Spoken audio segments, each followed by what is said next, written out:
So I'm not a fan of AIOs, and a lot of reasons for that. I've done a couple of videos talking about why I'm not in my experiences with them, but I just recently did an upgrade to my build, and I'll be working on an upgrade with my personal rig, and I have to kind of go with an AIO setup, and I'll talk about that in that video.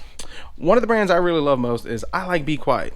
I really enjoy their fans. I like the look of their cases. I use their CPU coolers just about every build. I mean, they're just amazing, especially the Dark Rock Pro 4.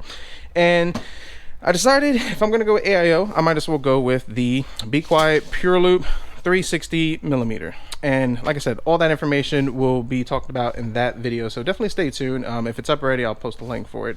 So I went with this, the Be Quiet Loop Be Quiet Pure Loop Quiet and Superior Cooling 360 millimeter. Now, just a side note, guys, if you're like me, I like certain hardware boxes, especially like motherboards or CPUs and everything, and I kind of hate how Amazon did this. I mean, they just slapped the sticker and shipped it, and now I got to deal with this if I wanted to keep this box for display, but just frustrating. But anyways, so let's go ahead and let's open this up. All right, so now we got it out of the box, and Be Quiet does something a little different with their AIOs, and we'll talk about that in just a second. Let's go ahead and get this stuff out of the box. Of course, they come with their fans, which are the Pure Wings 2, and these are designed for radiator usage over here, PWN. Got 3 of them to the 120 millimeters. Of course, this does come with the, they do make this AIO with a 240 and a 280, but we went with 360. And this is the cooler in the AIO. Let's go ahead and pop this out.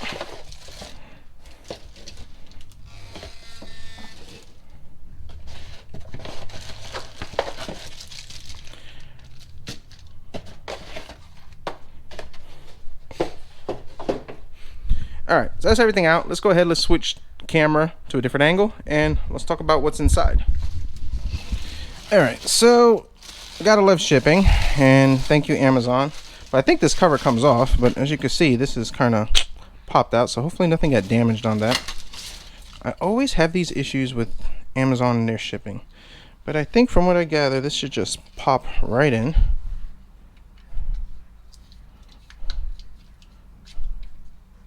Should pop right in. You would think it would just crack in a little. There we go. Snaps in, but it does come out pretty easy, but I guess that's so you can switch the orientation of it. All right. Instructions, all the good stuff. Let's take a look at the radiator.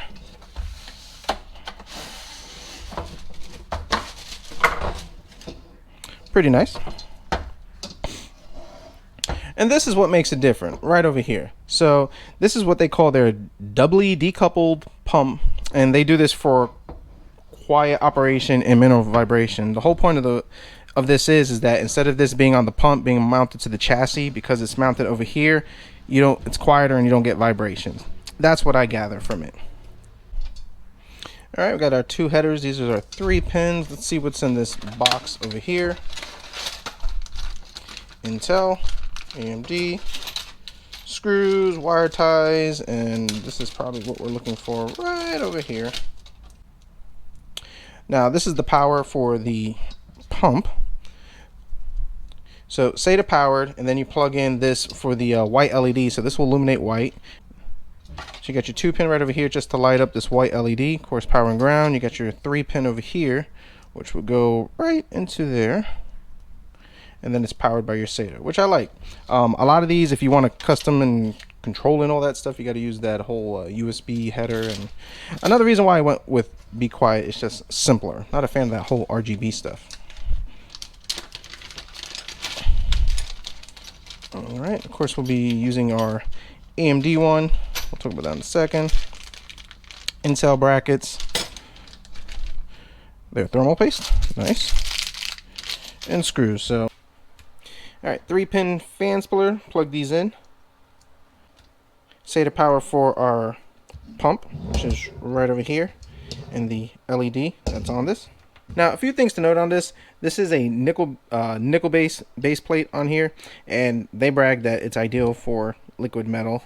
I don't do the whole liquid metal thing. I've tried it. I've had some good and bad. Look at metal is a little finicky, and we just leave that alone. Now, it does come with this bottle over here to top off and fill. So if you look right over here, you'll see a screw, and it's a Phillips screw, and you go ahead and take it out and you can top off this radiator, and they claim to kind of help this thing last past the typical 5-year mark for it. So I mean, that's pretty cool on it. Now, as far as this doubly decoupled pump for quiet operation and minimal vibration, as they put on their website, I don't know about this look, and I guess we'll see when I put this in a build of it. It looks okay. It's just not traditional in the sense that normally you just have these clean lines over here, but you just have this right over there. So we'll see how it looks in a build, and hopefully it's just nothing that becomes an eyesore. But then again, it just might be an interesting feature or an aesthetic that's added to the case. Alright, so the setup I'm using is my test bench. Remember this motherboard? I did a video on it. I got an iBuy power computer, and I got this motherboard that came with it, and this motherboard is just kind of weird in the fact that the voltages just spike all over the place. It's very unstable, and it just ran it real hot. Now, this is my scythe cooler that I'm using with it. Now, don't be fooled. You may say this is not an apples to apples comparison, but this scythe cooler is pretty awesome and does a great job at keeping things cool. I ran this with a 7700K and a 7920, and yeah, definitely got the job done. So now I'm running Cinebench R20. Ran a couple of loops on it, and the highest that we keep hitting is about 76 degrees Celsius. On idle, we were sitting about 40, and it would spike up to 60 just because this motherboard is just kind of finicky like that. So 76, I ran this test quite a few times, so I would say the highest I've seen is 76 degrees. So now let's go ahead, let's unmount this scythe cooler, pop this Be Quiet in, and let's see how much better it gets. Installation, pretty much a breeze with this cooler. Definitely like that. And the white look is pretty nice. I think I like it. It looks pretty good. I like to do white accents on my builds. I don't like the whole RGB goodness. I mean, unfortunately, I just kind of have to deal with that, and I don't feel like messing with that, but it's just a test bench. I ain't worried about that. So 8700K, quick change up on it. I thought I was running Arctic 5 with this scythe cooler setup that I had going on. I'm actually using KPX Kingpin cooling. Love this. I bought this and been using it ever since. I have actually gotten really good results with it, and slightly better than Thermal Grizzly, to be surprised. Very, very good stuff. Now, on idle, we're sitting about 24, 25 degrees idle, which is a lot better than before, because I think before we were about 30 to 35, so we got a 5-degree improvement over here. I've already done some heat soaks with this just to kind of get this thing fully warmed up over here, so let's go ahead and run the test. Let's see where we spike up to.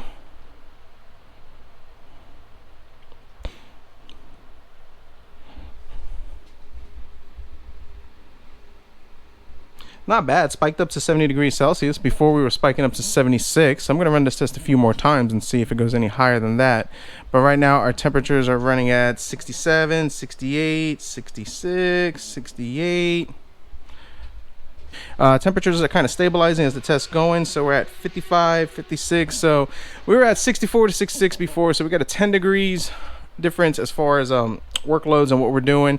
Spikes, 6-degree difference, so not too bad. I bought this cooler primarily, number one, because I didn't want none of that RGB goodness on it. I wanted something very simple and easy to use as far as that. I don't like that third-party software.